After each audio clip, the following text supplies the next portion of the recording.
Salut, c'est Omen. Bienvenue sur la Arkham JCE TV. Aujourd'hui, j'arrive avec deux nouveaux contributeurs et une nouvelle rubrique, travail d'équipe. Alors, je vais les présenter. En bas de moi directement, on a Luc, et puis tout en bas, on a Blackwood. Salut Luc, salut Blackwood. Salut à tous. Salut. Et donc on va inaugurer une nouvelle rubrique travail d'équipe. Je vais laisser le soin à Blackwood de nous présenter la rubrique puisque c'est lui qui arrive un petit peu avec cette rubrique dans les bagages. Et puis ensuite on développera un petit peu plus le fond de la rubrique et puis surtout la thématique de la vidéo qu'on va vous tourner aujourd'hui. Ouais, merci Omen. Donc travail d'équipe. Avant de démarrer, je voulais quand même dire que je suis très content d'être là. Comme beaucoup de joueurs quand on a démarré, moi j'ai regardé énormément de vidéos de Shep et de Ryzen pour comprendre. Donc je suis extrêmement heureux d'être invité sur la JCE TV et merci Omen pour ça. Donc travail d'équipe, c'est pour créer des decks avec des synergies en multijoueur. Les joueurs solo, vous pouvez déjà partir, ça sert à rien, ça va pas vous intéresser. Quand vous allez voir le défi qu'on va vous présenter aujourd'hui, ça va encore moins vous intéresser. Désolé pour vous. Travail d'équipe, ça va être de créer des synergies assez fortes en multijoueur, idéalement à 3 joueurs parce que c'est ce qui est apprécié. Les 4 joueurs c'est intéressant, mais c'est un peu lourd. Voilà, on fait tous un peu de synergie. Le niveau 1 de la synergie, c'est quand on démarre, on se dit tiens, il y en a un qui prend un combattant, il y en a un qui prend un enquêteur, c'est déjà un début de synergie. Puis on se pose la question pour équilibrer un peu les jeux. On va dire c'est un nouveau jalon de synergie, mais on va aller beaucoup plus loin dans ces vidéos. On va se lancer des défis et on va créer ensemble 3 decks qui vont vraiment comboter les uns avec les autres, c'est-à-dire qu'on va penser non plus son deck qui rentre dans une équipe, mais les 3 decks ensemble pour affronter un scénario ou une campagne. Et au fur et à mesure de ces vidéos, on va se lancer des défis, on va réfléchir, on va préparer des combos, on va préparer des decks et si possible, on va filmer des parties. C'est ce qu'on va faire d'ailleurs, je crois, Omen, pour ces parties-là, puisque je crois que c'est toi qui vas nous lancer le premier défi. Ouais. Alors, avant ça, moi, j'aimerais vous dire, Luc et Blackwood, c'est un petit peu plus pour moi que des nouveaux contributeurs puisque ces deux autres contributeurs, c'est aussi mon équipe, c'est l'équipe avec laquelle je joue en distanciel très régulièrement, on joue à peu près une fois par semaine et donc pouvoir vous proposer des synergies et puis des vidéos de parties ensemble, c'est aussi vous proposer aussi une équipe avec laquelle on a l'habitude de jouer.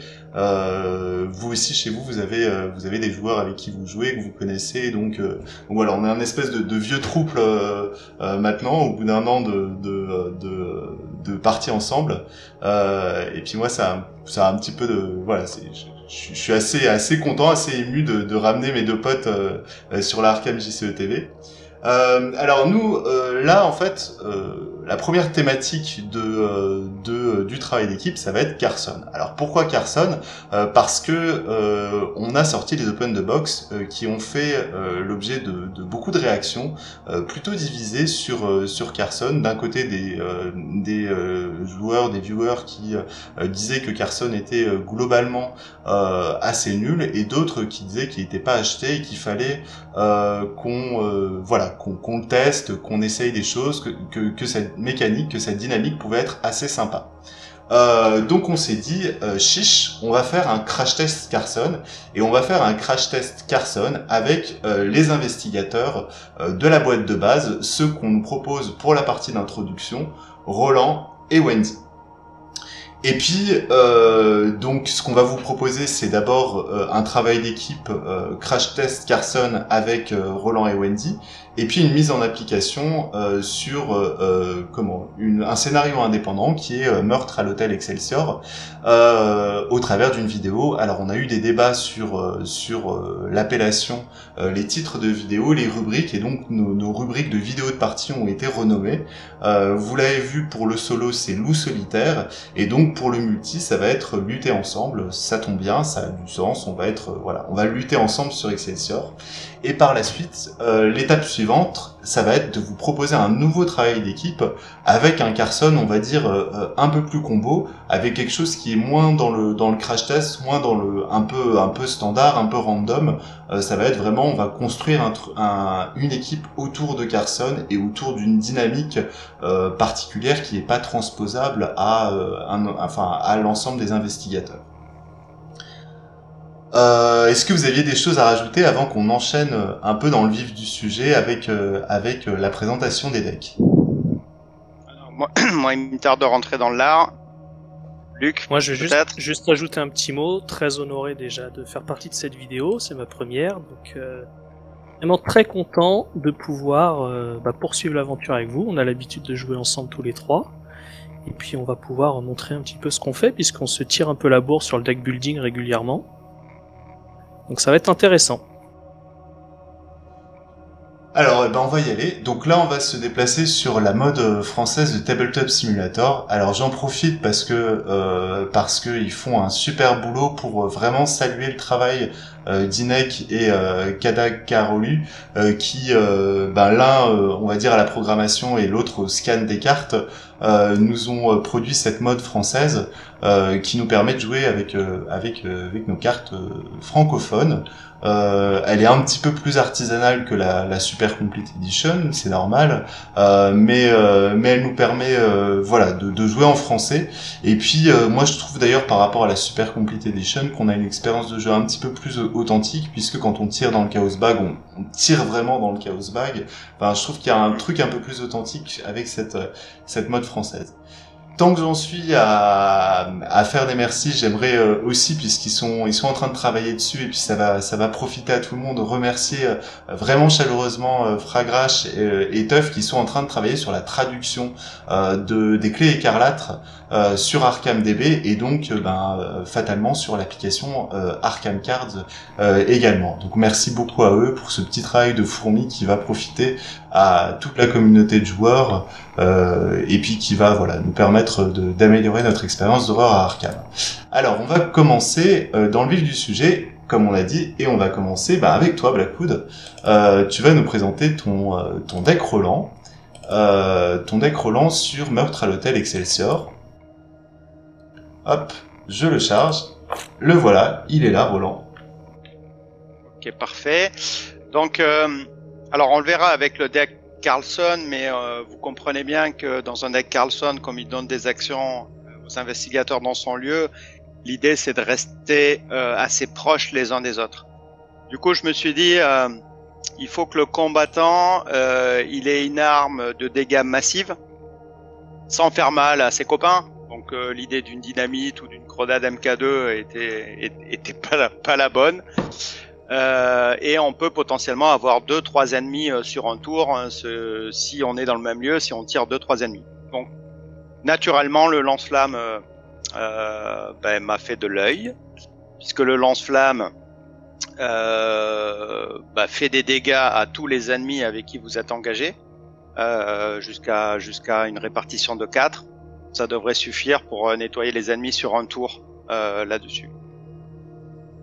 Donc au-delà du lance-flamme, oui, dis-moi. Et puis on a quand même un sacré boost de compétences, quoi. Plus 4, ça balaye la question de la valeur de compétences de manière assez sympa. Ouais, c'est ça. Donc là on va jouer un indépendant à 19 XP, donc le lance-flamme en tabou c'est 6 XP, c'est pas rien, hein, ça fait 12 XP avec les deux. Mais ça me semblait assez nécessaire de jouer cette arme-là pour gérer le multi-combat. Puis c'est une arme que j'aime bien. Et puis j'ai sorti une carte des classeurs, en tout cas de mon niveau, je l'avais jamais joué, hein, le sifflet anti-émeute, puisque l'idée c'est de se dire si Carlson tire un ennemi, si Wendy tire un ennemi, si on les a mal répartis, au moins on peut les siffler. C'est-à-dire qu'en action gratuite, je vais pouvoir les engager pour justement utiliser non pas plusieurs munitions du lance-flamme, mais une seule munition pour tous les ennemis. Alors attention, si je suis engagé avec un ennemi que j'ai pas géré avant, ça déclenche quand même une attaque d'opportunité. Donc soit je l'assume, cette attaque d'opportunité, soit je la gère avec la carte suivante, qui est les flambeaux il faut le prononcer correctement, les flambeaux de Cthugha, qui permet de compléter. Alors les flambeaux de Cthugha, c'est quand même une sacrée arme, parce qu'au final, tous les gardiens qui avaient des armes à deux mains, ils étaient un peu loqués, quoi. Hein, donc ils cherchaient avec la bandoulière peut-être à rajouter quelque chose. C'était assez compliqué. Et les flambeaux permettent de se libérer de ça. Ça permet de rajouter une arme. Et voilà. Dans le cas, on pourrait se dire, si j'ai un ennemi avec moi qui met sur une attaque d'opportunité pas mal d'horreur et de dégâts, ben d'abord je le gère au flambeau. Ensuite, je siffle avec le sifflet anti-émeute pour prendre tous les ennemis de mes camarades. Et ensuite, je mets une munition de lance-flamme pour les nettoyer. Voilà. Très classiquement, l'aventurier, ça va avec toutes les armes à munitions. Assez simple. L'aventurier, voilà, il rajoute des munitions. Un lance-flamme, c'est 4 dégâts. Donc une provision, c'est 4 dégâts. 3 provisions, c'est 12 dégâts supplémentaires. Ça vaut largement son prix, autant qu'il y en a 2 évidemment, parce que toutes les cartes sont en double. J'ai pas joué alors l'avantage quand on joue avec Carlson, vous le verrez tout à l'heure, c'est que Carlson va pouvoir, et quand on joue dans ce format-là, quand on réfléchit les decks ensemble, c'est que quelqu'un peut apporter des cartes pour vous. Moi j'ai pas joué par exemple de munitions complémentaires, on le verra. C'est Carlson qui va me les apporter lui-même. Donc ça me permet de libérer des slots dans mon deck et d'être encore plus efficace sur le combat. Voilà, je voulais faire cet aparté pour pas que vous soyez choqués de pas voir qu'il y avait des munitions complémentaires. Par contre, moi je suis choqué d'un truc, c'est que tu as un sac à dos dans ton deck. Alors j'ai un sac à dos parce que je joue avec Omen, et si je mets pas des sacs à dos en jouant avec Omen, il y a des royalties, enfin il y a tout un système pénible qu'il faut assumer derrière. Non, alors à partir du moment où on est le seul combattant d'une partie, il faut pouvoir tutorer ses armes.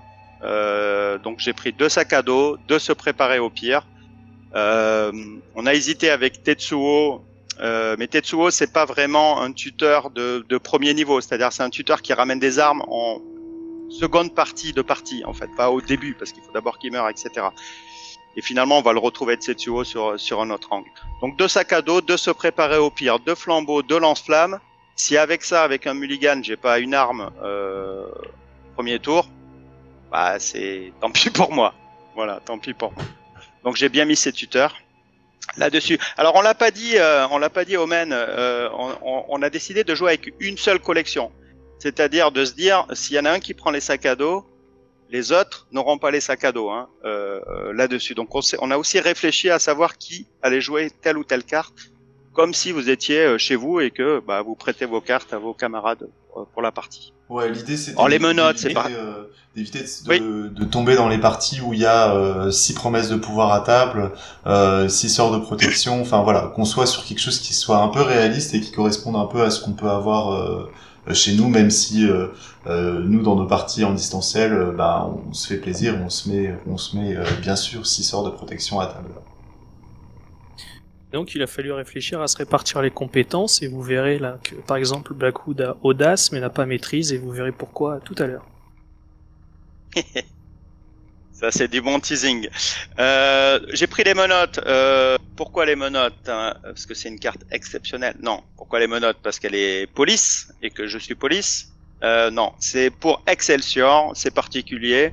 Je me suis dit, voilà, pour ceux qui connaissent le scénario, c'est utile. Pour ceux qui le connaissent pas, vous découvrirez en quoi ça peut être utile. Et puis je trouvais assez sympa effectivement qu'un agent fédéral ait des menottes là-dedans. C'est un peu Kinder. Et c'est un objet. C'est aussi l'occasion. Et c'est un objet, donc voilà, le sac à dos va pouvoir... Ça se tutore au sac à dos. Ouais. Alors attention, parce que le sac à dos occupe un emplacement de corps, le lance-flamme aussi occupe un emplacement de corps. Donc voilà, c'est la petite, c'est là le sac à dos il sert surtout pour tutorer l'arme et le sifflet, mais l'arme elle doit être posée en dernier lieu. Et du coup, on peut pas envisager, par exemple, je prends éléments qui sont dans le deck et qui sont potentiellement éligibles, on peut pas envisager de les tutorer au sac à dos en espérant l'attacher au lance-flamme, parce que dès lors qu'on a posé le lance-flamme, le sac à dos et son contenu est défaussé. Ouais, tout à fait. Effectivement, t'as raison. Dans le sac à dos, l'idée c'est d'aller tirer premier tour, si on les a pas, le sifflet, le lance-flamme, poser le sifflet, poser le lance-flamme et virer le sac à dos. Donc avoir les menottes dedans, c'est pas idéal parce que ça nécessiterait un tour et des ressources supplémentaires pour les poser. Sachant donc que voilà c'est pour tout à les fait- soutiens. Pardon, sachant que c'est tout à fait facultatif quand on a les menottes dans sa recherche de sac à dos, de les mettre sous le sac à dos ou pas.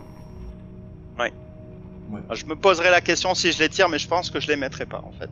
Mais on verra. Alors, une carte de la nouvelle extension, plus qu'une dans la chambre. Alors même s'il y a un petit gun dessiné, c'est vraiment une carte idéale pour le lance-flamme. Une munition supplémentaire pour faire 4 dégâts. Donc plus qu'une dans la chambre, c'est voilà, quand vous avez utilisé la dernière munition d'un soutien arme à feu, vous avez encore une munition et vous avez plus 3 sur votre compétence. Donc sur un lance-flamme, c'est 4 dégâts, c'est pas rien. Voilà, on a décidé de jouer cette carte qui va très très bien, mais comme vous l'avez montré dans votre vidéo de Open the Box, Omen Blacking Échappe, qui est quand même pas mal pour les armes qui font beaucoup de dégâts, type lance-flamme. Et puis ce qui va avec, c'est les modifications sur mesure. Donc vous avez tout en bas, peut-être si tu peux zoomer dans les cartes liées, permanents et liés. Moi j'ai pris en 3 XP la partie chargeur agrandi. Ça veut dire que après que vous ayez placé des munitions par un event sur un soutien, vous placez une munition supplémentaire. Donc, vous avez compris de suite, plus qu'une dans la chambre, ça met 2 munitions sur le lance-flamme. Quand Carlson veut me rajouter des balles, parce que je lui ai bien demandé de me rajouter des balles, ça rajoutera des balles supplémentaires, des charges supplémentaires du lance-flamme. Donc c'est une petite combo qui va rendre le lance-flamme très très durable avec l'aventurier. Logiquement, un lance-flamme devrait faire toute la partie, je pense. Notamment Excelsior, sans avoir à aller chercher le deuxième. Ouais, et puis à côté de ça, modification sur mesure, la carte en elle-même, en dehors, indépendamment de la personnalisation, elle est quand même assez sympa. Elle permet de cancel un pion KO. Et quand on a une arme dont les munitions sont précieuses, comme le lance-flamme, pouvoir cancel un pion KO qui est pouvoir cancel à -5 ou à -6 par exemple, alors qu'on est que à +4, c'est quand même assez plaisant. Oui, ça servira pour les monstres qui auront une forte force, hein, parce que moi je vais attaquer à 8 sans carte compétence, et Dieu sait qu'on en aura des cartes compétences avec Carlson et les miennes. Bon, on va dire c'est un plus. Effectivement, si jamais à un moment donné un attaque commence qui est à 5, on est qu'à +3, on a envie de le tenter, on tire le -5, c'est vrai que ça permet de le rejeter. Je suis pas certain que ça me serve beaucoup dans le scénario prochain, mais on va dire c'est un plus. Sachant que ça ne marche pas sur l'échec critique. Ça marche pas sur l'échec critique, Luc, merci, parce que Luc on le connaît, tire plus d'échecs critiques que, on sait pas, je sais pas, il a son chaos bag à lui-même, donc dès qu'il fait un test à +12, c'est un échec critique. Mais c'est pas mon cas, Luc, hein, tu le sais, hein, moi j'ai la chance, donc... Plus que vous, je sais pas, mais en tout cas sur les tests importants, ça c'est sûr. Oui, les tests critiques, ceux où on a attribué 2 déductions, et on a la dernière provision d'outils de crochetage, c'est échec critique systématique. Alors que Blackwood, lui, il a un script qui lui permet de tirer des 0 et des Elder Sign dans son Chaos Bag. Pour se préparer au pire, voilà. Oui. Ouais, se préparer au pire, on est sur le sac à dos, toujours sur ses gardes. On en a parlé. Ouais, toujours sur ses gardes. Donc au final, si je joue un sac à dos pour 2 ressources, pour sortir le sifflet et le lance-flamme, ça coûterait 4 ressources. Donc je pourrais premier tour sortir un sac à dos, prendre 2 ressources et sortir le sifflet et le lance-flamme avec toujours sur ses gardes si jamais je les ai pas mulliganés dès le début. Je pourrais être complètement staffé, on va dire au premier tour. Après le sifflet, s'il arrive au 3e tour, au 4e tour, je vais pas mourir. Hein. Ce qui est important, c'est d'avoir le lance-flamme assez rapidement. Ça peut permettre aussi de sortir lance-flamme et aventurier. 5 et 3 à 8, en prenant 3 et 3 à 6, pardon, en prenant juste une ressource. Donc, si on l'a en première main, ça peut être quand même assez bien pour voilà, pour poser, on va dire, pour être stable dès le premier tour de jeu avant que la carte du mythe arrive. Laissez-moi régler ça, parce que Karlsson, vous savez, son action déclenche une attaque d'opportunité, donc je jouerai souvent avant pour lui shipper ses monstres, mais il a 2 en volonté, donc autant récupérer l'ennemi de suite. En fait, voilà, je me suis dit autant le récupérer de suite plutôt que de faire un truc avec siffler, peut-être attaque d'opportunité ou faire un test. Je suis pas très convaincu de cette carte-là, c'est pas la plus utile. On aurait pu mettre premier tour de garde, on aurait pu mettre d'autres choses. Mais finalement, mon choix s'est arrêté là-dessus.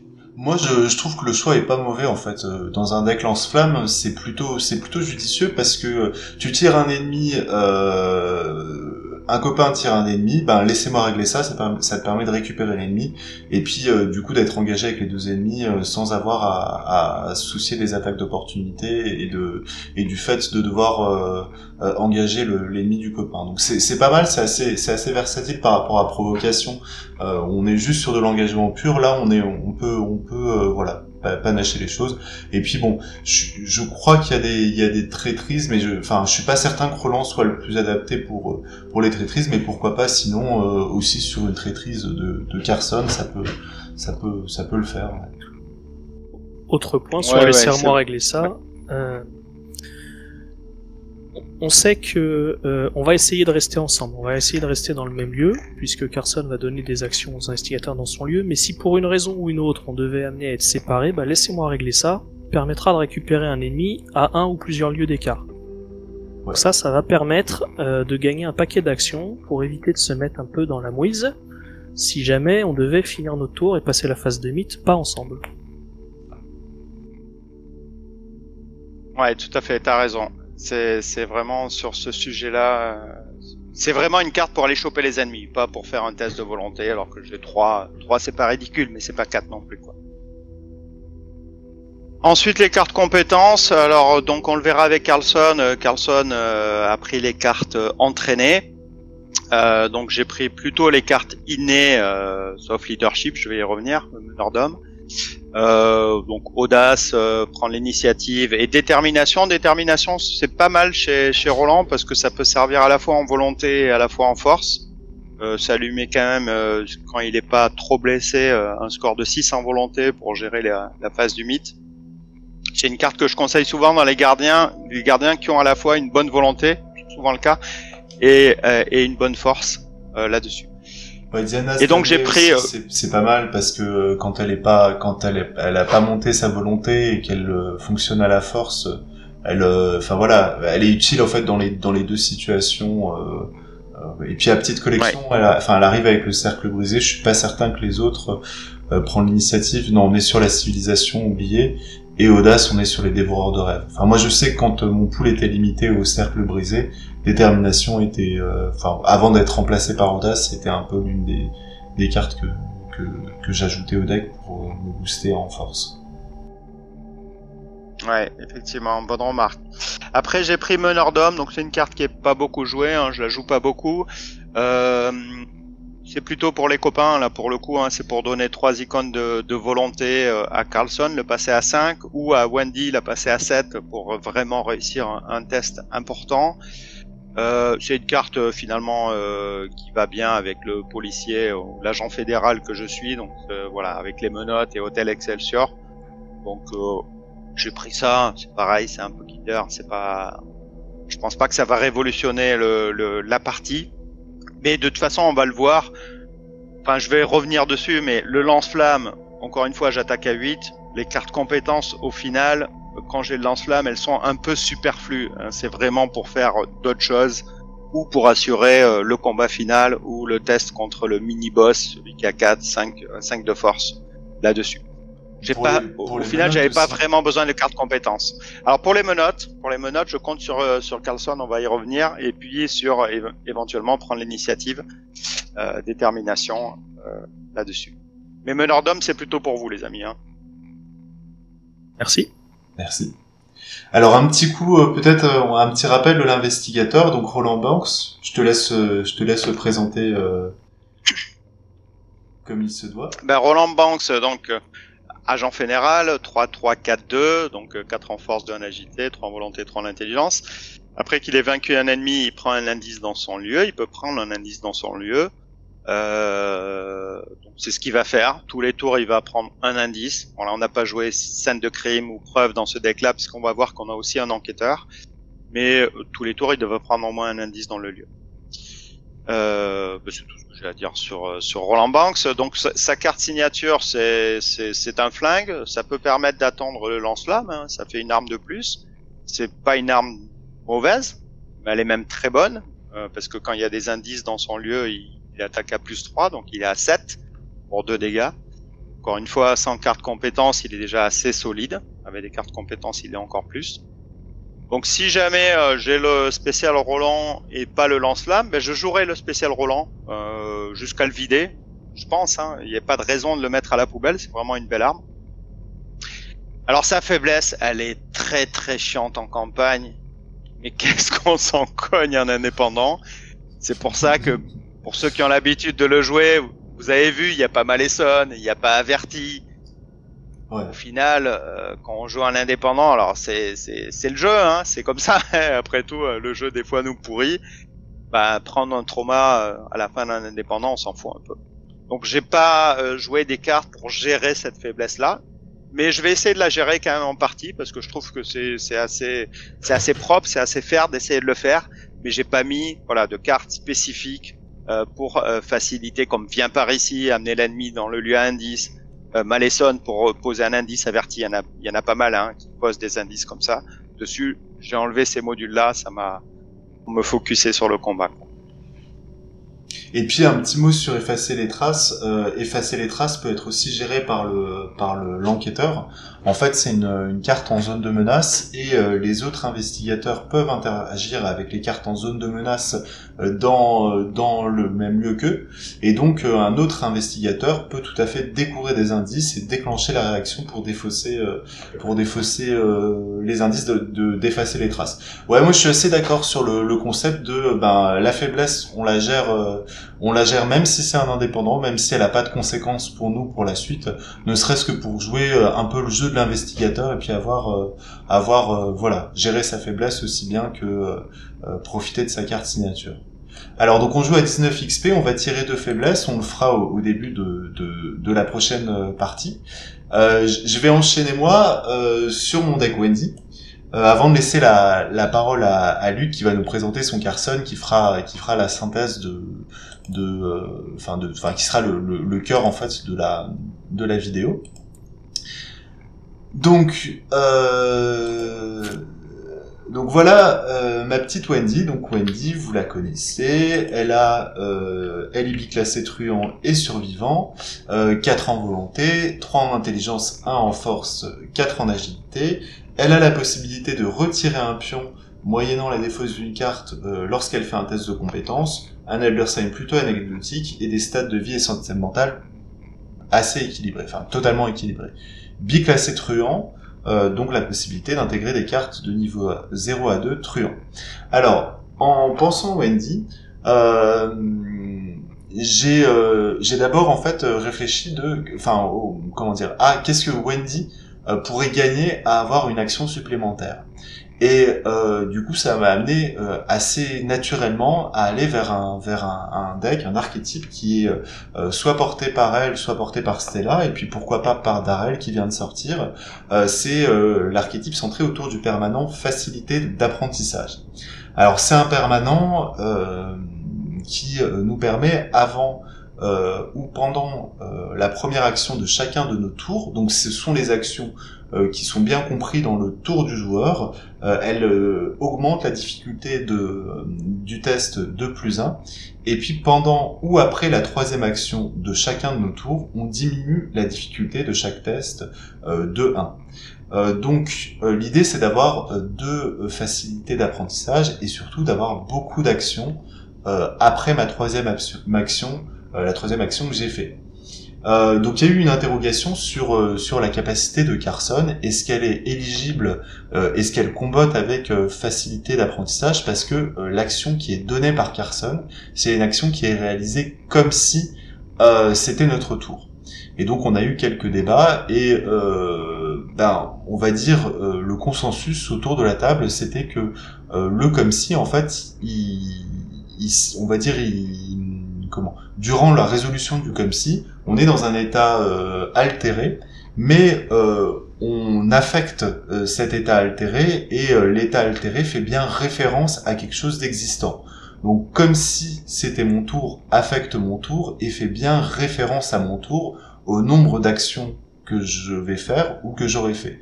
Donc voilà, on est parti du postulat que ça combotait avec facilité d'apprentissage. Malgré tout, moi j'ai envoyé une question à FFG, alors pas sur facilité d'apprentissage mais sur plan d'action, pour savoir si l'action donnée par Carson combotte bien avec plan d'action et facilité d'apprentissage.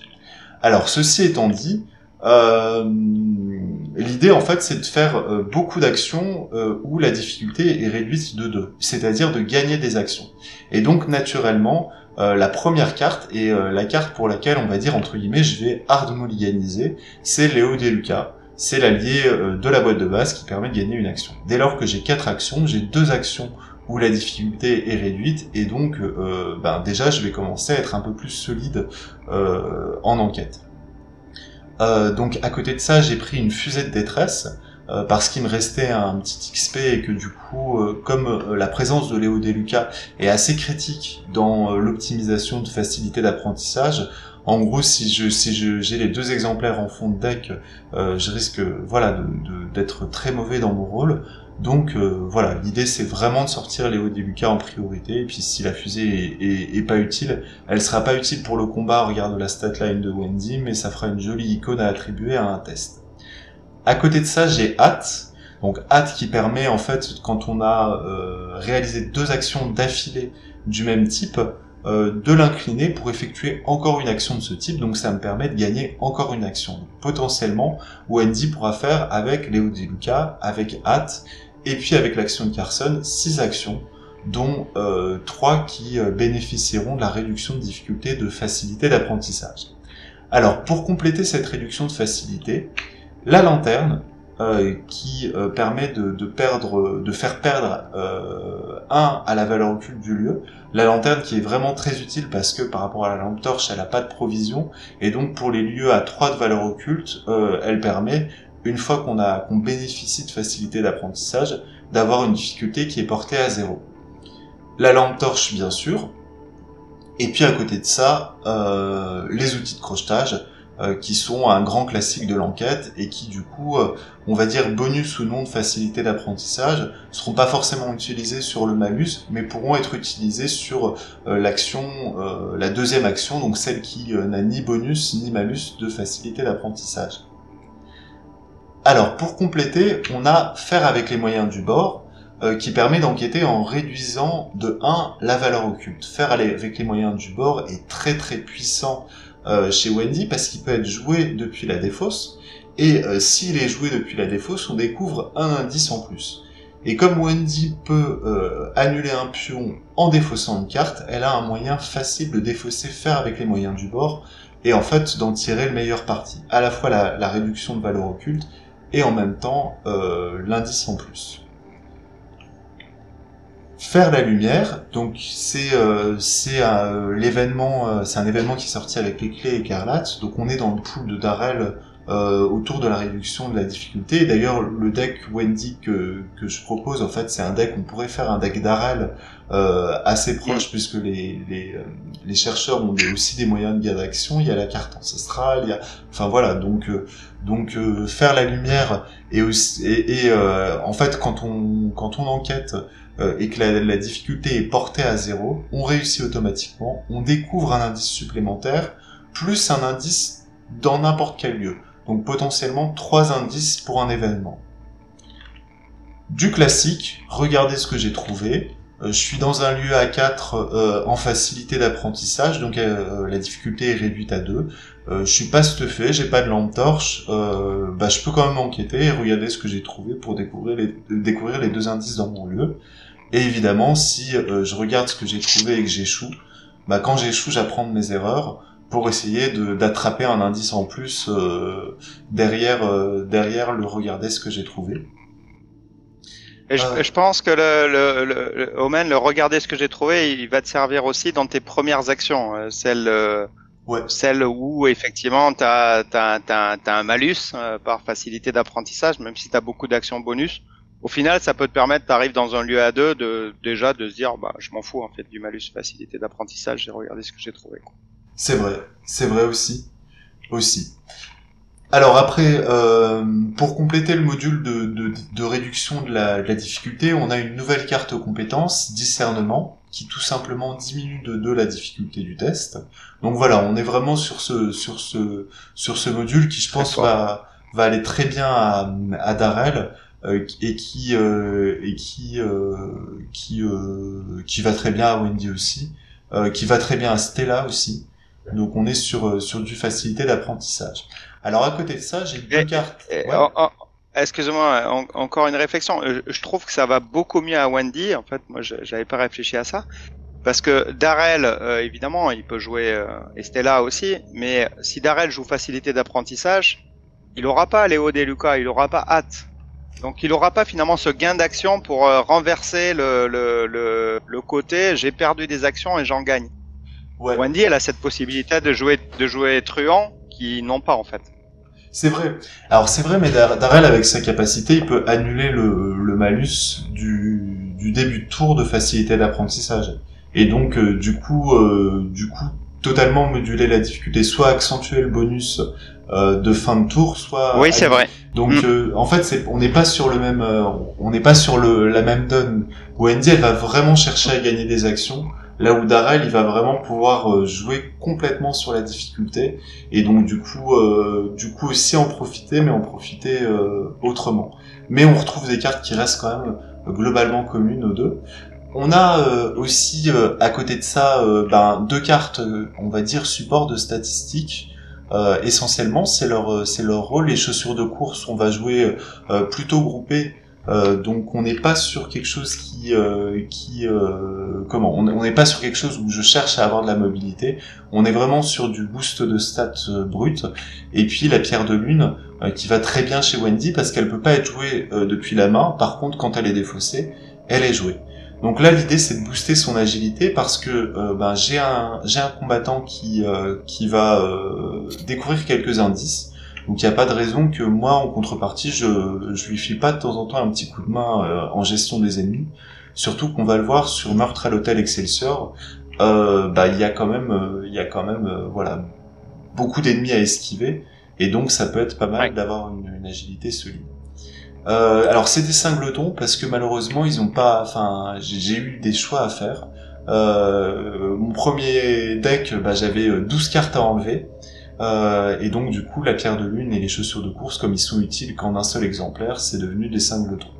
Ceinture porte-outils, toujours utile quand on a la lanterne, la lampe torche et les outils de crochetage, de pouvoir jouer entre ces outils puis sortir la lampe torche quand elle est nécessaire et la lanterne quand elle est nécessaire et puis parfois ranger ses outils de crochetage. Voilà.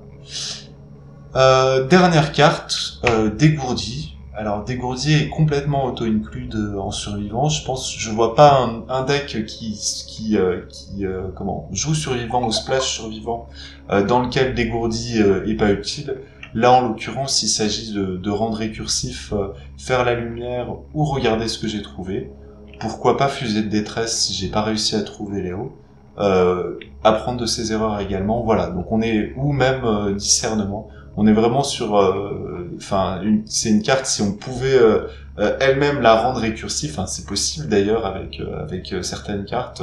Voilà, on est sur une des cartes les plus puissantes du jeu et Wendy va pas se priver de l'utiliser. J'ai tout dit. l'amulette de Wendy qui a enfin en tout cas dans mon deck, puisqu'il peut y avoir des decks chouettes autour de l'amulette de Wendy, mais moi je trouve qu'elle a de très belles icônes, cette amulette de Wendy, et elle elle m'offrira un boost de 2 en ce que je veux, ce qui est assez souhaitable et assez plaisant. Et puis Seul et Abandonné qui, est la faiblesse de Wendy, qu'on connaît tous, 2 horreurs, on perd sa défausse.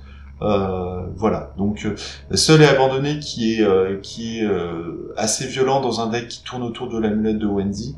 Dans un deck plus standard, on aura moins de récursivité avec des gourdis, mais globalement ce sera il faut protéger, faire avec les moyens du bord, mais globalement il n'y a pas d'impact en dehors des 2 horreurs.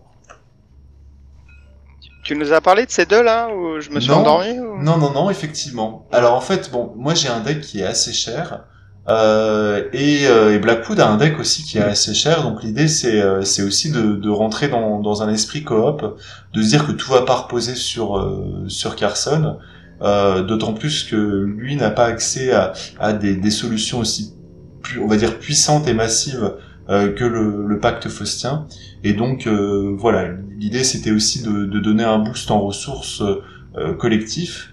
On est sur un scénario où il y a beaucoup d'ennemis humanoïdes, j'ai des outils de crochetage qui me font faire des méga tests, et donc je vais pouvoir aussi gagner des actions de pause et économiser des ressources en posant, j'ai pas mal de soutiens qui coûtent pas cher. Donc je m'attends à réussir de 2 pour ma ceinture, pour la lampe torche, pour la lanterne, et puis pourquoi pas si on est fou les chaussures de course, poser avec je vais prendre ça dès lors que j'ai réussi à enquêter avec succès ou à échapper avec succès à un ennemi humanoïde, je peux jouer un objet en réduisant son coût de X. Alors je découvre la carte en fait parce que on réduit le coût de X, alors que je pensais pouvoir mettre un objet dont le coût est X.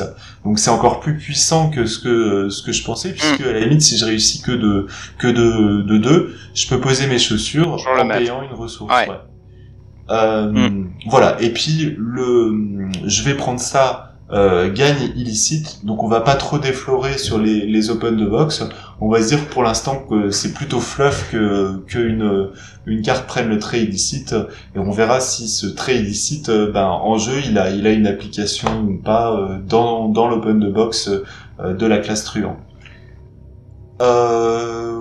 Du coup j'ai tout dit, j'ai peut-être été un petit peu rapide.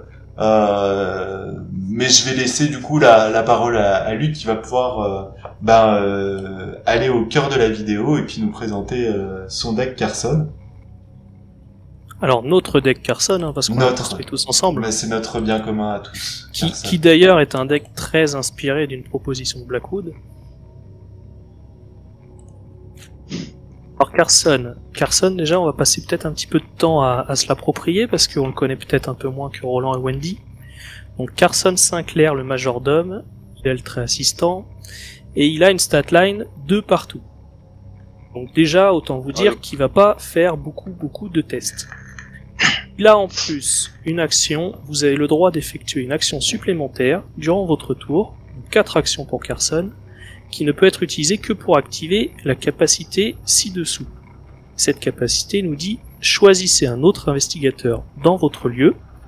Il effectue immédiatement une action comme si c'était son tour, limite d'une fois par round pour chaque investigateur.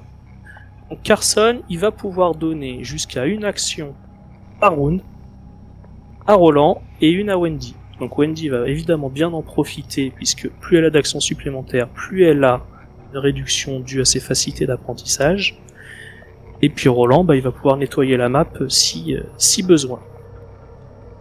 Alors est-ce qu'on peut retourner Carson pour proposer son dos? Est-ce que vous avez quelque chose déjà à ajouter? Non, c'est très bien. Non, en fait, je m'étais jamais posé la question qu'il peut donner des actions à tout le monde. C'est vrai qu'il a une action gratuite pour donner, mais c'est vrai que son action elle est pas limitée. Si on joue à 4, il pourrait très bien donner une action gratuite à tout le monde. C'est juste, pardon, désolé, je me réveille. Si on joue à 4, il donne une action à chacun, et il a une action pour lui encore. Alors, à condition qu'il soit engagé avec personne, parce que quand il donne une action à quelqu'un, c'est une action, et cette action, s'il engage avec un ennemi, ou plusieurs, ça signifie des attaques d'opportunité. Moi, je dirais Oui. c'est peut-être aussi un peu ce qui le plombe. Après, on va le tester en direct et si ça se trouve, il va être très satisfaisant et je sous-estime totalement son potentiel. Mais j'aurais bien aimé que ce soit pas limité, ou alors que ce soit limité au nombre maximum d'investigateurs. En gros, que Carson puisse donner 2 actions, mais qu'ils choisissent Non. s'il veut les donner à Roland ou à Wendy. Oh, c'est trop. Eh, c'est déjà pas mal, hein, de donner des actions. Ça serait trop, je pense. Regarde Ouais. ton deck Wendy, si je commence Oui, à te donner oui. 2 actions par Oui, round, effectivement.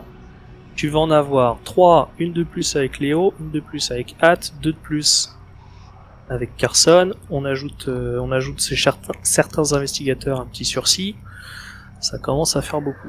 Ouais. Non, moi je pense que ça va être très fort. Bon, déjà vous avez 2 beaux decks, hein, qui n'ont pas beaucoup besoin d'aide de Carson sur les compétences, mais ça on va le voir un peu plus tard. Alors Carson, lors de la création du deck, choisissez une deuxième classe, soit chercheur, soit mystique, soit survivant.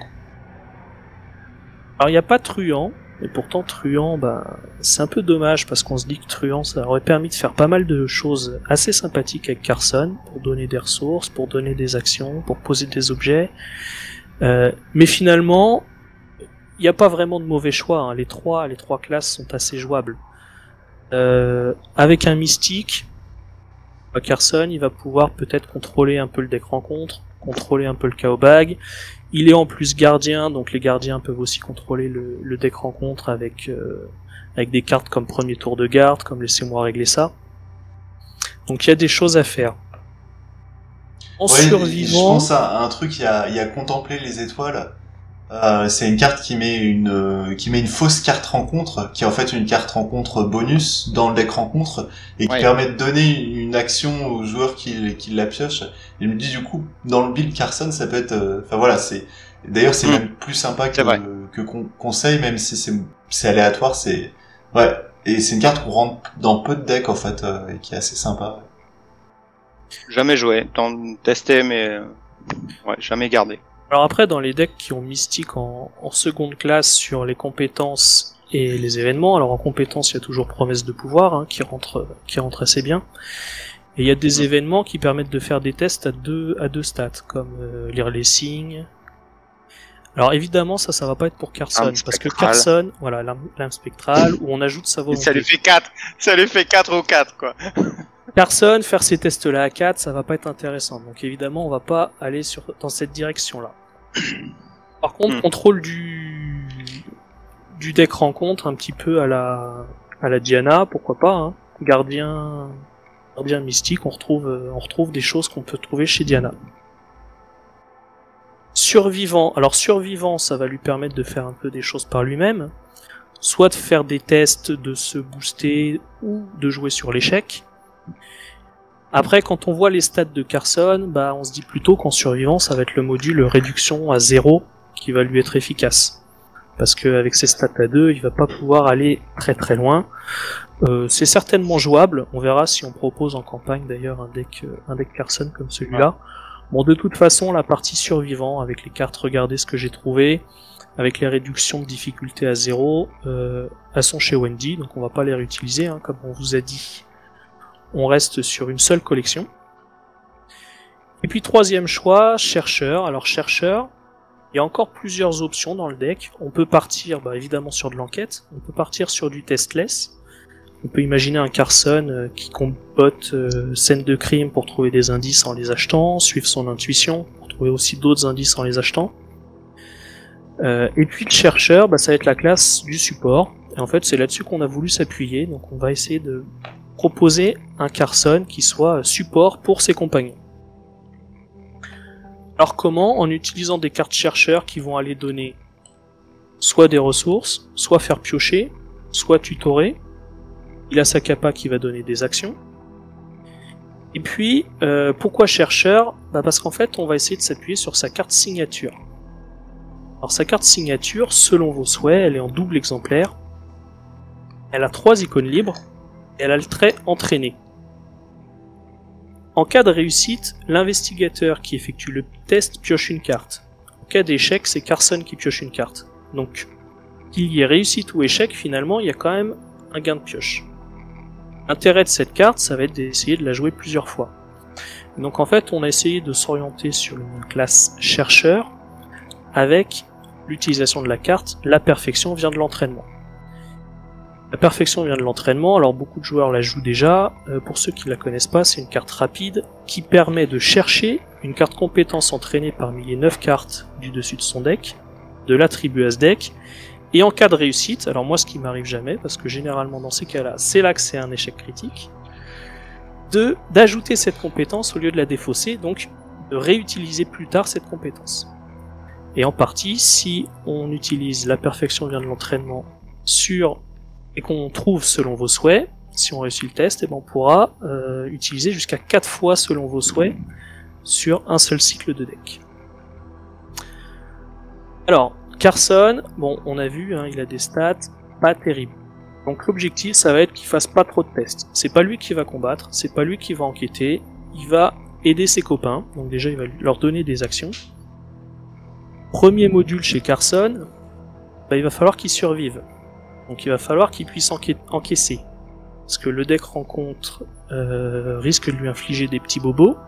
Donc si c'est des ennemis, il y aura Roland qui pourra l'aider. Si c'est des traîtrises, il pourra peut-être céder de compétences, mais il va falloir qu'il puisse encaisser des dégâts, des horreurs. Donc on lui a mis un gros module survie. Première sous-partie de ce module, la capacité d'encaissement. Alors on va d'abord aller sur une nouvelle carte du cycle des clés écarlates, le bracelet d'obsidienne, qui est un objet qui coûte 3 et qui peut tanker jusqu'à 3 dégâts et 3 horreurs. Et les dégâts et horreurs infligés par des effets de traîtrise peuvent être assignés. Alors seuls les dégâts ou horreurs infligés par des effets de traîtrise peuvent être assignés au bracelet d'obsidienne. Donc on est typiquement dans quelque chose qui est intéressant pour Carson. Et le bracelet d'obsidienne peut se voir assigner les dégâts et ou horreurs infligés aux autres investigateurs dans votre lieu. Ça va permettre aussi à Carson de prendre un petit peu pour les autres et de comboter avec la carte qui est juste derrière, Tetsuo Mori, qui est un allié police, qui peut lui aussi se voir assigner les dégâts et ou horreurs infligés aux autres investigateurs dans notre lieu. Alors dans notre lieu, c'est tout bon parce que finalement Carson, s'il veut donner des actions à ses compagnons, il va devoir rester dans le même lieu que les autres. Et surtout, quand Tetsuo Mori est vaincu, on choisit un investigateur dans notre lieu. Cet investigateur cherche un soutien objet, soit dans sa pile de défausse, soit parmi les 9 cartes du dessus de son deck, et il l'ajoute à sa main. Alors avec ça, on peut recycler soit les bracelets d'obsidienne, et puis on peut même aller rechercher un lance-flamme éventuellement. Mais si c'est fait défausser par un effet... par un effet de traîtrise ou autre. Bien sûr, ça j'avais pas vu. Franchement, il y a des cartes qu'on découvre. Le choisissez un investigateur dans votre lieu, c'est un aspect de la carte que moi j'ai totalement occulté. Et en fait, le côté coop de Tetsuo Mori est vraiment chouette chez Carson. Ouais, c'est vrai que Tetsuo, je l'ai toujours utilisé son effet pour l'investigateur en lui-même. Surtout chez Tommy, essentiellement, chez Carson aussi pour le bracelet, mais c'est vrai que cet effet d'aller chercher, choisir un autre investigateur qui peut aller chercher un objet, ça peut être intéressant. Imaginons qu'on s'est pris un froid de la crypte, je pense qu'il n'y en a pas dans Excelsior, mais voilà, sur une arme, c'est vrai que peut sauver la mise, quoi.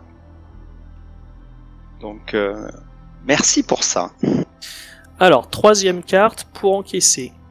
On va tester un nouvel allié du nouveau cycle, Girish Kadakia, qui vaut 4 XP, qui est allié police. Donc on est dans le thème hein, pour l'instant, police avec Roland, avec Tetsuo.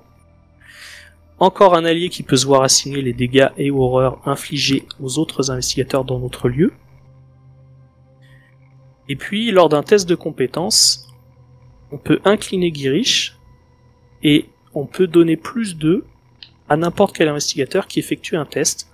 Si ce test réussit, soignez un dégât ou une horreur de Girish Kadakia.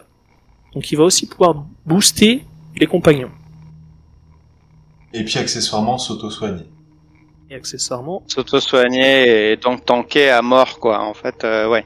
Non seulement tu tankes à mort, mais en plus tu peux tanker pour tout le monde, quoi. Et c'est vrai que Roland avec ses 5 de santé mentale, merci. ça peut me sauver la mise, quoi. Puis à côté de ça, franchement, s'il y a pas eu de boost nécessaire sur le round, bah Wendy, quand la difficulté elle est portée à 0, bah tu la mets à +2 pour l'aider, mais ça te permet de soigner. Juste pour soigner. Ouais. Alors Girish est un peu cher, hein. 4 XP, ça fait 8 XP les deux. Il est cher. Les deux exemplaires. On s'est posé la question, on pensait que Tetsuo pouvait suffire. Bon, pour tester, on a mis les deux, puis on verra. Maintenant, avec 2 bracelets d'obsidienne, sans récursion, 2 Tetsuo, 2 Girish, spoil déjà, mais un charisme pour avoir les deux en même temps, on est à 3, 6, 9, 12, 14, 16 dégâts, 16 horreurs qui peuvent être encaissés par ces cartes. Du coup, t'as mis dans le vif du sujet, parce que l'investigateur à la base il paraissait fragile, mais il a tellement de solutions de tank que, un trauma de chaque. Ouais, et aussi parce que on s'était dit 19 XP, j'étais arrivé à 19 XP, et puis dans le vif du sujet, on donne 3 en bonus, qui m'a permis de prendre le charisme. Le charisme à lui seul permet de compenser largement les 2 traumas. Encore une carte pour tanker, une raison de lutter, donc un seul exemplaire, orienté sur l'horreur. On peut assigner les horreurs infligées aux autres investigateurs dans votre lieu. 3 horreurs. Alors pourquoi horreur et pas dégâts? C'est assez simple, hein. Déjà, on a Carson qui a une faiblesse, on le verra tout à l'heure, qui peut infliger des horreurs. On a Roland qui est déséquilibré entre dégâts et horreurs. Et puis on a Wendy qui a aussi une faiblesse qui lui donne des horreurs. Voilà pour le tank. Ensuite, bon, un petit module soin, donc on a déjà parlé de Girish qui peut s'auto-soigner sur des réussites de test. Et puis, le slot accessoire gardien avec le miroir sacré XP qui permettra de soigner des cartes, donc soit soigner personne et ses alliés, soit soigner directement ses compagnons. Ouais, par la mélodie apaisante. Voilà. En version avancée. Qui sera du coup récursif dans le deck, très probablement, plutôt que des soins de 3 dégâts ou de 3 heures. C'est beaucoup plus fort de le rendre récursif. C'est clair. Alors voilà pour le module survie. Le deuxième gros module de Carson, évidemment ça va pas être les tests, hein, ça va être le support.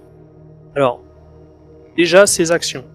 Ces actions vont permettre de donner des actions aux autres investigateurs dans son lieu. Pour être certain d'être régulièrement dans notre lieu, pour optimiser les actions, on part sur protection rapprochée qui permettra à Carson, dès que Wendy ou Roland se déplacent, de se déplacer avec eux sans action et de les suivre. Et là, sur l'ensemble du scénario, si on arrive à avoir protection rapprochée assez vite, on devrait pouvoir gagner un certain nombre d'actions et ne pas se séparer. Donc ça me semble vraiment une carte à mettre dans tous les decks Carson sur des équipes à 3 ou 4 joueurs. Et on pourrait dire, si tu me permets Luc, de dire qu'on a pris la version de base parce qu'on joue à 3. En duo, moi je conseille très fortement dans un deck Carson de prendre la version avancée, que du coup le mouvement est beaucoup plus rapide tous les tours, pour suivre vraiment son binôme. Mais là, au final, on s'est dit ça suffit parce que le temps de choper les 3 indices du lieu ou les 6 indices du lieu, on sera au pire à un lieu d'écart, quoi. Donc il y a le temps de rejoindre. Alors après moi je suis pas trop d'accord. Après la version avancée je veux dire, si on a de l'XP à dépenser, elle est toujours chouette, mais il faut se dire qu'en duo, Carson il donne une action seulement et il a 3 actions pour lui. Et finalement, qu'est-ce qu'il fait de ces 3 actions? Oui, je sais, mais en duo, quand tu as 2 indices dans un lieu, le chercheur, il peut les prendre sur une seule action. Et donc, il peut avoir envie d'avancer de 2 lieux, tu vois ce que je veux dire? Ouais, et là, il peut y avoir du sens. Tandis qu'à 3, avancer de 2 lieux, ça n'arrivera pas, en fait. Pas dans notre stratégie. Ouais, et puis au pire, s'il faut avancer de 2 lieux, il reste 2 actions régulières à Carson. Là où la version XP, elle a moins d'intérêt que pour les autres gardiens classiques, c'est que la version XP, elle a un effet qui permet en fait aux gestionnaires d'ennemis, en l'occurrence aux gardiens, d'engager en premier lieu l'ennemi, qui est dans le lieu dans lequel les 2 investigateurs se déplacent, parce que ils se déplacent en même temps, alors que sur la version de base, c'est après qu'un autre investigateur s'est déplacé. Et donc c'est toujours celui qui se déplace qui se fait engager par les ennemis. Et là, bon, ça tombe bien. Enfin, Carson, c'est pas lui qui doit être engagé par les ennemis. Donc, c'est pour ça que sur un gestionnaire d'ennemis, il vaut mieux essayer d'aller sur la version avancée rapidement, alors qu'ici, on veut quelqu'un qui puisse suivre. Et effectivement, comme on n'est que 3, on va rarement bouger de 2-3 lieux à la fois. Donc la version de base suffit à elle-même, alors que dans une plus petite équipe ou avec des investigateurs peut-être un peu plus mobiles, une version XP pourrait être intéressante, comme une Ursula par exemple. Ursula va souvent se déplacer 1 fois, 2 fois, un Monterey aussi. Donc module support, première chose, donner des actions. Deuxième chose, donner des ressources. Alors on a rentré lutter ensemble, qui est le nom de la vidéo, du thème de la vidéo. Choisissez un autre investigateur dans votre lieu, cet investigateur, et vous piochez chacun 2 cartes et gagnez chacun 2 ressources. Elle coûte un petit peu cher, mais elle est quand même beaucoup plus intéressante que sa version de base. Ouais. Donc ça sera quelque chose d'intéressant à avoir en tout début de partie pour essayer de booster aussi le mulligan des copains. Ouais. Pour donner des ressources. Si tu la round 1, celle-là, c'est juste parfait, quoi. On est installé dès le début. Tu la round 1, c'est la... c'est un des investigateurs qui va pas aller forcément chercher ses soutiens au mulligan, mais plutôt des cartes comme ça. Ouais. Deuxième carte, élucider l'affaire, alors en un seul exemplaire, pour donner des ressources une fois qu'un lieu a été vidé, en fonction des besoins de chacun. Donc Carson peut avoir besoin de ressources parce qu'entre les bracelets qui coûtent 3, Tetsuo qui coûte 3, Girish qui coûte 4, il peut avoir besoin de quelques ressources, même s'il n'aura pas besoin de poser tous ses soutiens. Et puis, on verra aussi si Wendy a ses pactes faustiens. Si elle les a, ça ira. Si elle les a pas, ça peut débloquer pour poser un lance-flamme ou autre chose chez Roland.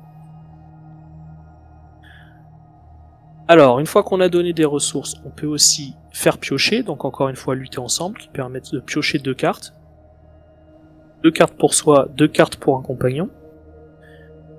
Connaissance profonde, qui est une carte chercheur, qui, en ajoutant 2 pions maudits à la réserve du chaos, permet à Carson, en une action, de faire piocher un total de 3 cartes aux investigateurs de son lieu.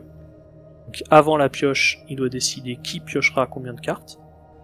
Donc c'est une carte qui peut être intéressante pour Wendy, par exemple, si elle a besoin d'avoir une main pleine pour activer sa capa, relancer le chaos bag. C'est toujours bien de faire piocher Wendy. Ça peut faire piocher Roland s'il trouve pas son lance-flamme, même s'il a beaucoup de solutions. Est-ce qu'on a autre chose pour piocher? Alors pour piocher, peut-être pas, pour tutorer, on a mis Eureka. Eureka qui attribué à un test d'un investigateur, en cas de réussite, permet d'aller chercher aussi une carte parmi 3 au-dessus de son deck, donc on est sur un mini sac à dos, mais qui peut aussi dépanner.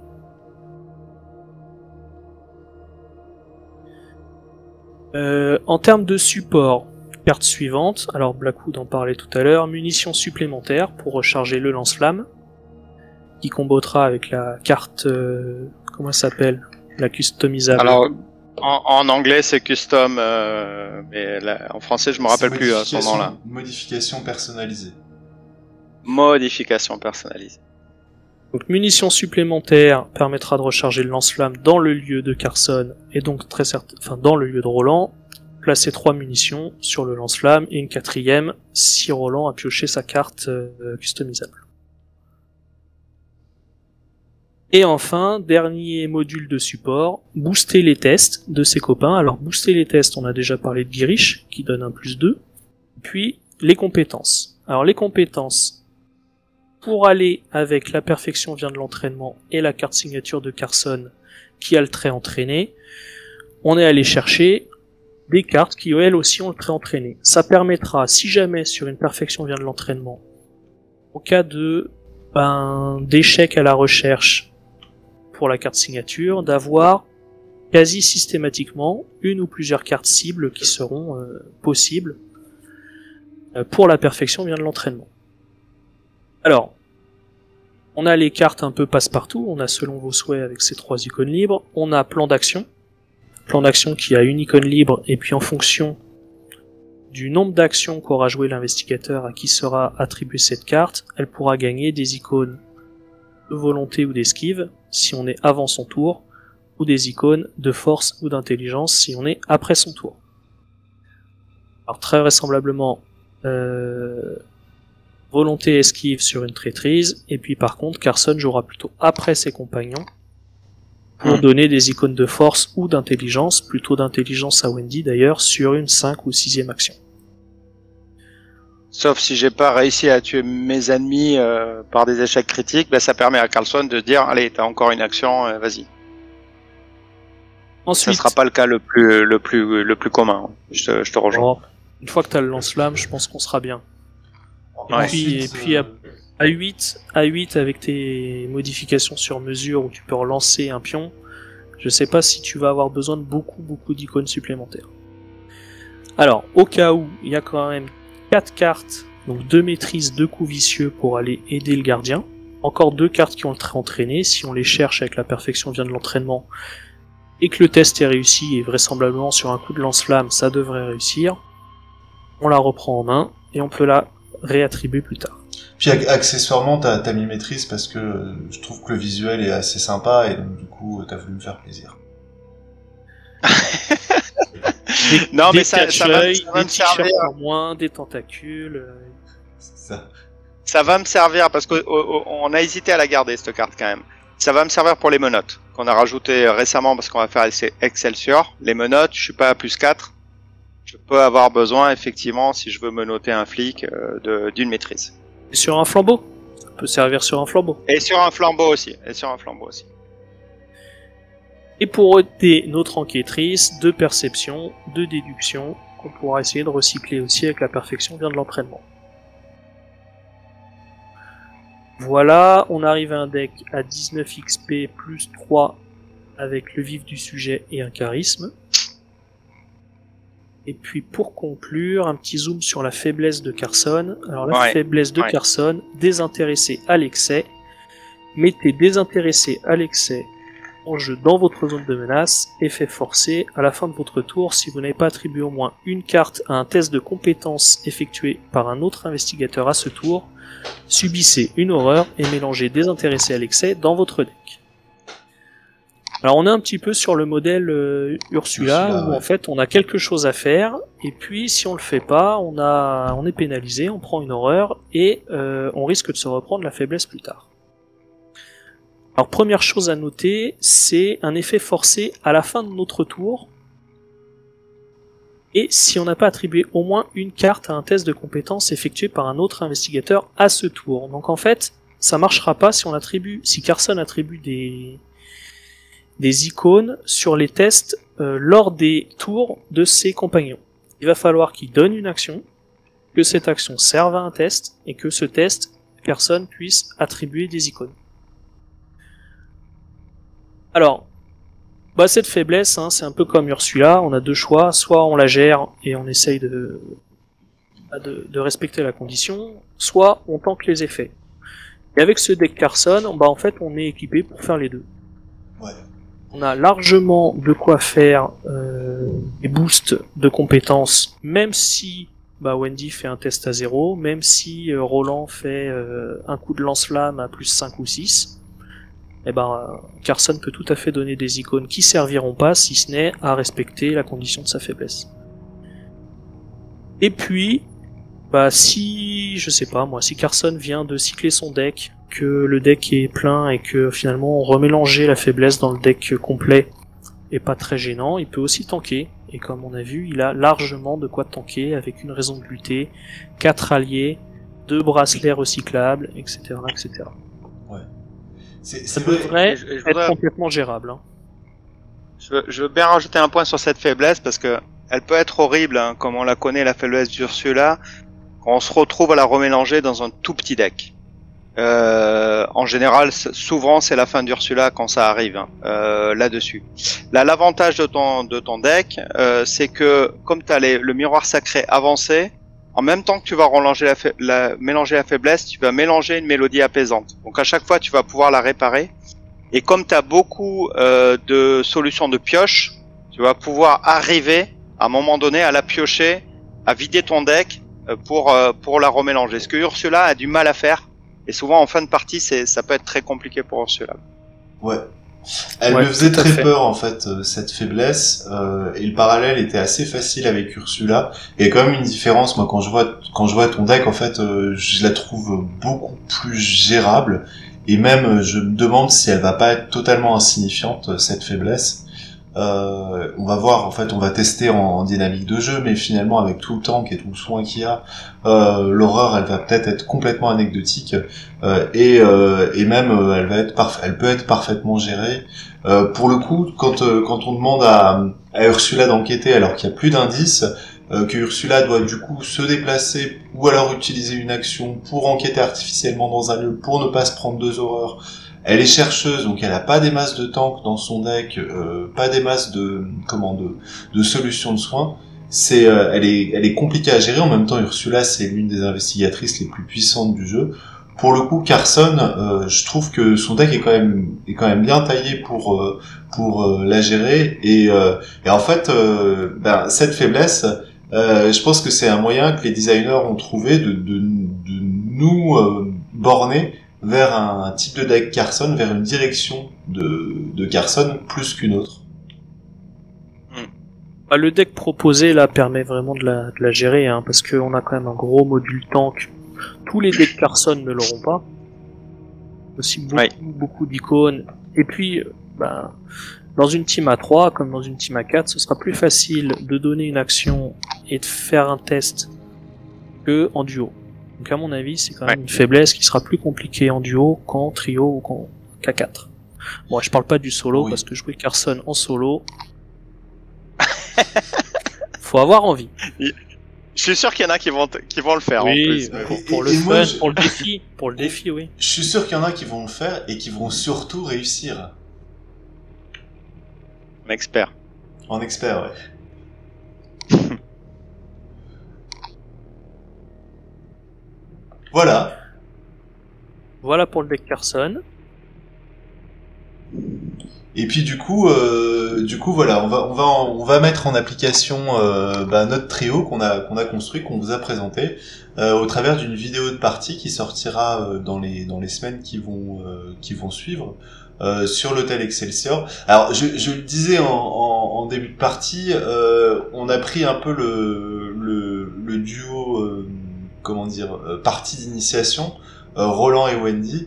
Et maintenant que je vois nos decks, je me dis ils sont quand même sacrément vitaminés, nos Roland et Wendy, entre l'un qui inflige 4 dégâts à tous les ennemis engagés avec lui en étant bonifié à plus 4, et l'autre qui va prendre un tas d'actions où elle aura annulé la difficulté des tests.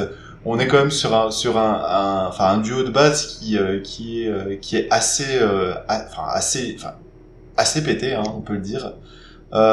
Et donc un petit Carson derrière qui va renforcer tout ça, pour moi je pense que ça va bien fonctionner. Il peut y avoir des accidents, les decks peuvent sortir à l'envers, mais voilà, moi je suis quand même assez optimiste et confiant sur la suite des choses. Qu'est-ce que vous en pensez?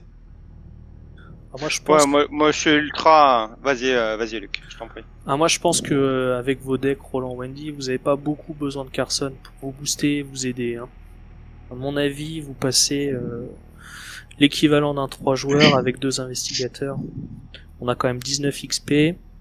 Bon, on va voir ce que ça donne, mais ça sera l'occasion de tester justement, de pas se mettre dans le rouge et de voir un peu les effets de certaines nouvelles cartes qu'on a un petit peu moins l'occasion de voir. Je pense au sifflet, je pense à Guirish qui est tout nouveau.